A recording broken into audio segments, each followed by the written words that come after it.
作家陈书鸿2019出版的长篇小说《鬼地方》，故事背景是1970年代的中华演战，主用主角的家庭故事来讲这同性恋、重男轻女、死亡这寡议题。阮剧团即阵也将这本册改编做舞台剧，带观众朋友做伙来看。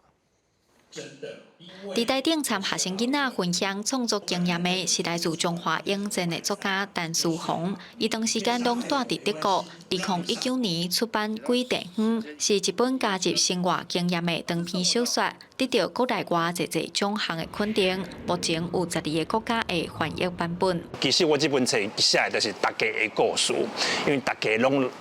来自一个鬼地方，伫美国做活动，啊，讲了都有一个密西西比州的来的读者来甲讲啊，你写的演战其实甲我密西西比州的庄卡听起来、读起来一模一样啊呢。我就说哦，所以其实大家咱心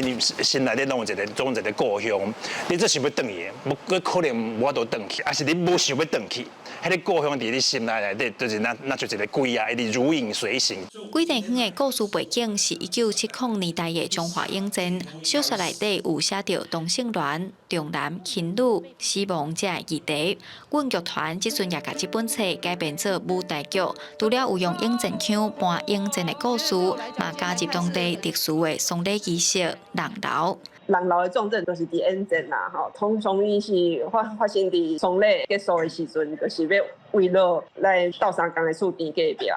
大家看了欢喜啊，转变这个心情，所以有一支，譬如讲吞火啊，咱即摆其实愈来愈罕去看到啊。陈书鸿表示，真欢喜鬼地方有无共的呈现方式。这本册 IP 其实当转译，成做戏出、电动游戏等等，有侪发展的空间。嘛希望大家做伙来读册，为台湾文学内底找出精彩的台湾故事。记者杨淑晴综合报道。